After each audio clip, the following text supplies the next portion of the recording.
Hello everybody and welcome to this replay. This is Chronic bringing you game 2 between Classic and SoO.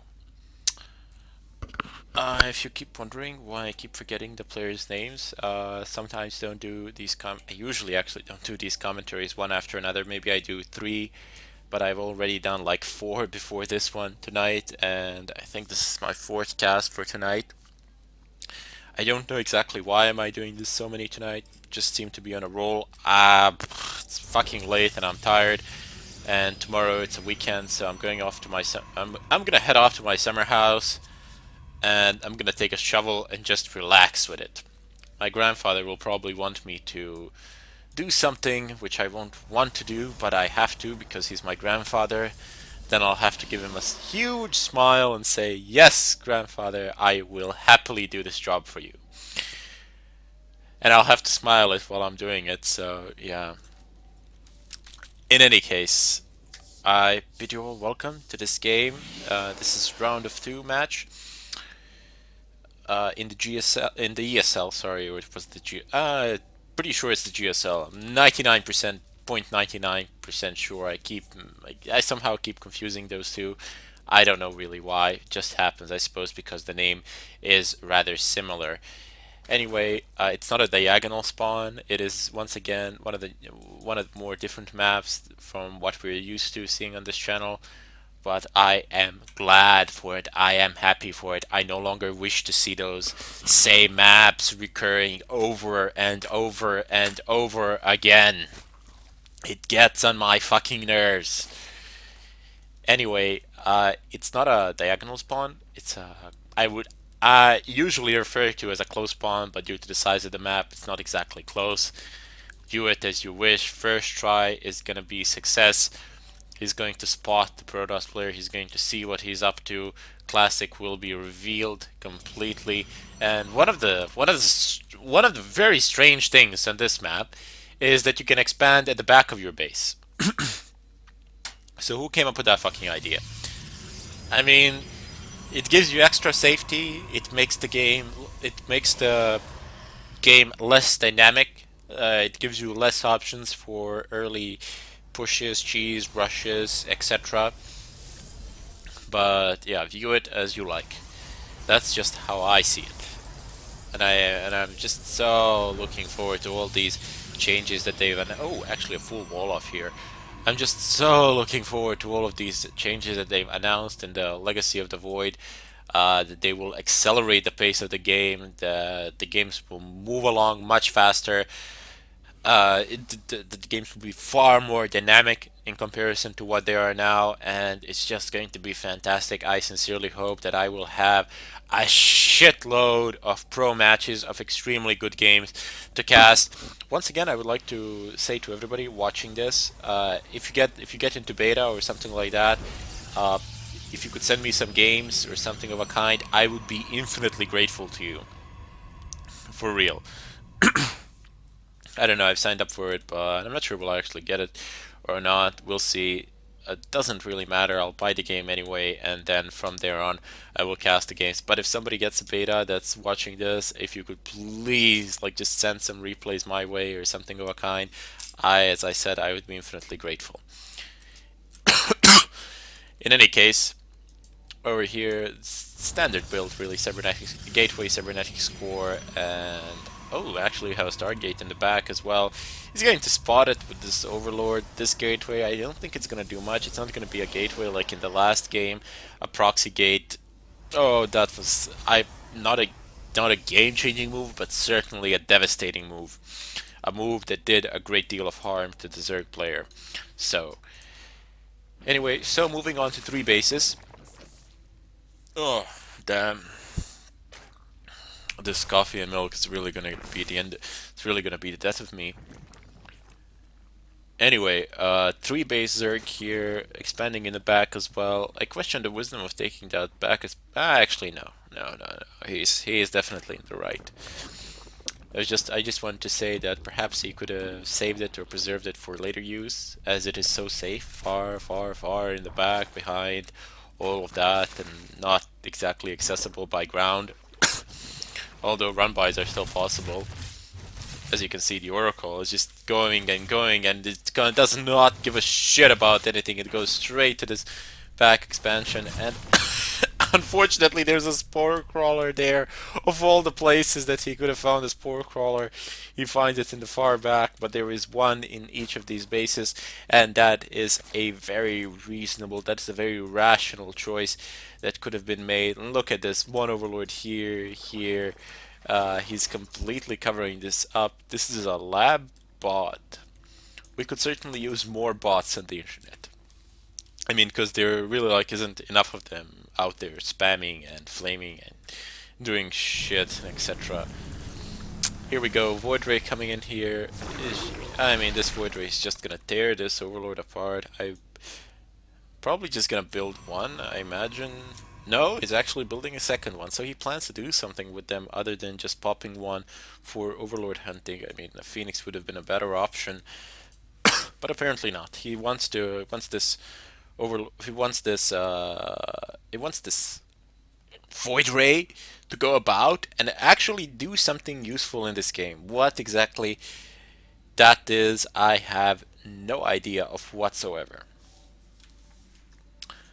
We have a push across the map. This is not exactly. This is a. Maybe it could be referred to as a scouting or a probing push. Something of a kind. It's not gonna do shit. There's a cannon, which is. Oh, look at this build. I mean, just look at it. This looks so damn perfect. I mean, position of this mothership core could be better, but look at this. I mean, if I had imagined it, I couldn't have imagined it better. Here we go, Zergling's coming in, attempting a run by, not gonna get anywhere really. Ah, probe! No, it goes down, they run into the mineral line. This cannon is operational now, but they are scoring kills, and Void Rays are now here. Look at how they're firing towards those Zerglings. They're really like tearing them a new one or something of a kind. Anyway, these two Void Rays escorting this mothership somewhere apparently. They want to shoo this Overseer away. Overseer splashes over those drones, over those probes, and I bet they're not feeling well now. They need to go into the washers or something like that to shine them, to put some wax on them so they can shine once again. I cannot understand. He's going for more Void Rays. I really don't know what he's planning or what this build is supposed to accomplish. I haven't seen Void Rays being put in use like in mass, in great mass, in a very long amount of time. Perhaps now we shall see that, but I purely doubt that he's going to mass them. I mean, he's just producing them off of a single Stargate. He's preparing for something here. I'm just not quite sure for what. Oh shit, there are two additional Stargates. So wait, how many Stargates does he have in total? He has where do you suppose they are here? He has three. Has three Stargates that are building 3 Void Rays at a time, so he is building them in mass. And I wonder what is he planning to do with this. I mean, Mutas can like tear them apart, and you have Corruptors, etc. Even if they are perhaps stronger on the paper, I mean, once you clash from the map, I don't think they're going to be able to do much, primarily due to numbers. I mean, you'll never be able to have that good of a numbers as you can have with Mutas or Corruptors. Damn, this force is going with this force, but it's a very small force. I mean, he's not, what is he facing against? Actually, he's not facing against anything. He's facing against 5 Infestors, 26 Zerglings, which are gonna get fried by these 2 Colossi and a shitload of Zealots there. In addition to that, these Void Rays are moving across the map now. And what are they going to do? I mean, they are here, they don't want to be spotted, but I do believe that he has seen them. Not really sure, doesn't really matter that much. Forward pylon being placed. This is definitely looking like a push, two-pronged push, and these Infestors are going to make quick work of these Void Rays. Oh, recall for the win.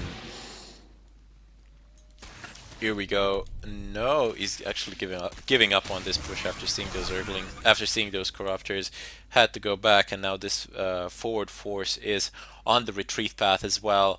This pylon will be crushed, gone. All hopes of reinforcements will be gone.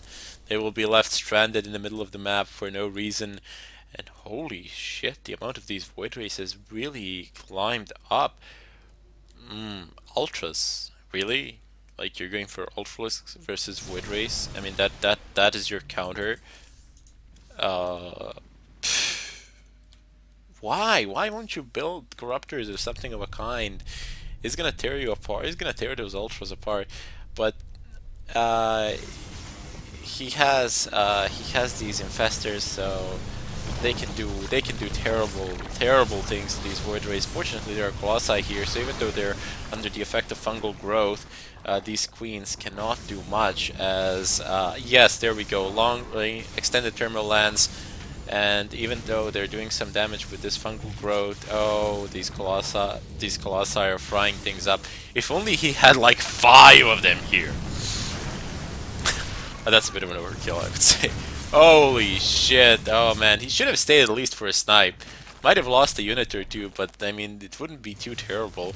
He did his fair share of damage there. Zerglings across the map, moving to that expansion there with ultras. Look at how fast these ultras are moving across the map. Their upgrades are 2-2, not the best, but still relatively good. Level 1 air weapons upgrade coming in. I'm surprised that he didn't upgrade that much sooner, as he has so many void rays in production and in the field as well. Like, oh man, just look at their numbers. He's like combining just void rays and colossi plus zealots just to protect those colossi, I suppose.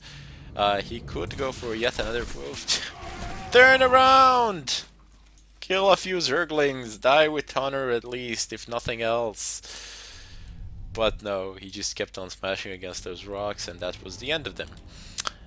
The 2 zealots, that is. Okay, so he is taking up his next base. Pretty much the same one as the Zerg has taken a while ago. Needs to build some buildings around this nexus to protect it from any sort of run-bys, possible snipes, etc. I just like this building placement so much. Here we go, they're coming in, these vicious things, these zerglings with wings. They're like mosquitoes in the summer. They fuck you up completely. They are annoying. They do not want to stop. They are relentless. They are in great numbers, and you can never kill all of them unless you have storms or colossi, or just generally a bad player playing against you. But that is not the case here. 3 control groups of Zerglings. They're making a... Oh shit, they just ran in. But he's losing a base here. He's being fucked with a drop here. He pulled his entire army for that small drop. What is he, insane or something?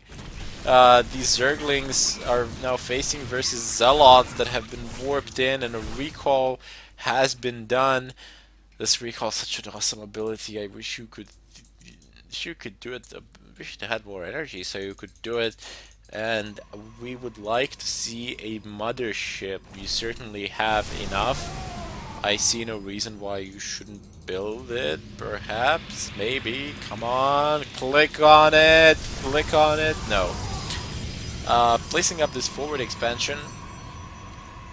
He wants to be, I suppose it makes more sense because you're gonna attack here and you are very close to your expansion. You can always retreat back to it, but the downside of it is if you lose your army, your expansion is completely screwed. There we go, those changelings getting fucked in the face. Zerglings making runarounds, and wants to run into the base. Oh, the probes. No, the probes will be undamaged. Here we go, Zerglings in the base. He cannot warp in any Zealots, unfortunately, because he is maxed out. And how will he deal with this? These are Zerglings on crack. Are they Zerglings on crack? I think he did upgrade the adrenal glands. I'm not too sure about that. Doesn't really matter.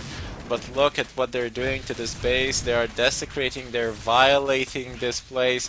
This is just wrong. He had to recall his entire force for a group of Zerglings. All it took was a 1 century and they would never pass, but no, instead he recalled his entire army, his entire 200 food supply, whatever you wish to call it. army, and it came back completely repositioned, lost the position. He needs to figure out a way to deal with this, perhaps place some cannons, better building placement, etc. Because every time he makes a push across the map, this is exactly the scenario that he's looking forward to, that he's going to expect. Needs to do something about it ASAP. These Templars merging into Archons. We're gonna have a strong melee force up ahead, but maybe a good idea would be to leave a few Zealots behind. I mean, not useless. Zealot drops, Zealot bombs coming in behind the base, trying to take down a spawning pool here, and now a push coming in here, taking down this base. Oh no, no, no, that's such a bad idea to go in with those Ultralisk, shitload of queens. You need to have very quick trigger fingers for those transfuses to occur, else you're just gonna be losing units. But it's so difficult to fight with queens versus void rays. I mean, that's never a good idea. You want something else. Man, we're gonna have so many Archons up ahead. Unfortunately, it's just so saddening to see that he has not opted to upgrade shields or anything of a kind, that so that all of those units can share it across. Maybe he will only level 1 air upgrades. Perhaps you should consider doing a bit more in regards to that, considering that he has, oh man, a lot of these void rays, and I say a lot, but the number has not changed really, as it's been on high supply for a very long amount of time. But these Templars have merged into Archons, and now these Archons are in large numbers. They will fry everything in their path. They will be a cure to the plague. Here we go, the Zerg army. My bet's against it really, regardless of those transfuses. Those Void Ray is taking a bit of a bad positions, but oh shit, those Archons get melted. Those transfuses are fantastic. What do we got? 4 Ultras remaining, and a shitload of these Void Rays are still in play. Unfortunately for him, there are way too many Queens. Some Zealots would do so much for him now, but no. Again, we had an assault with Zerglings here, if I'm not mistaken. So he has managed to make that push not work with a shitload. Oh man, he has like 10 ultras on the way. He has dumped all his resources into those ultras, and these queens doing a very good job, I must say. They have done a lot of transfuses. They have done a lot of damage versus those void rays, and I still question the choice of void rays in this game. They haven't been that effective. They haven't been really doing that much for him. Classic.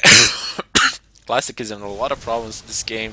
He's outnumbered at the moment by a margin of 100 supply, 80 supply now. Those queens are off the creep, so he has some time. But look at these Zerglings on crack. They are here, and they are relentless. They are like a swarm descending down on the Protoss base. They are the night. They are all that is wrong in this world, and this base is practically ravaged, almost completely destroyed. A lot of rebuilding has happened here in terms of defenses, but the production buildings still remain in danger. You can see that he has placed this Zealot here. That Zealot will not do shit versus this force. Look at what is coming. This is horrific. After one plague comes the next, and you will not endure. You will not outlast. Too many Ultras, too many Queens, too many Infestors.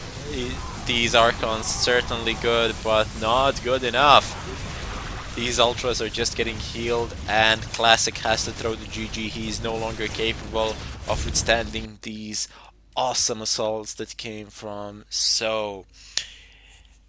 Anyway, bit of a micro-intensive game, I would say. There was a lot of back and forth action. I mean, most of the battles happened in the center, but I really think that Classic lost this to those cracklings that were coming in from the back. They were fucking him up completely and forcing him to retreat continuously. Plus, the Void Rays, they weren't really of that much use to him. I'm not sure if it is it just the unit or did he fail to utilize them or something like that, but in any case, I do somehow feel that the Void Rays have done him great harm in this game. Or he has done himself great harm with Void Rays. You can also look at it that way. Anyway, this was Chronic that brought you this replay. If you have enjoyed it or liked it or whatnot, feel free to subscribe or comment or something of a kind. In any case, I bid you all farewell till next time.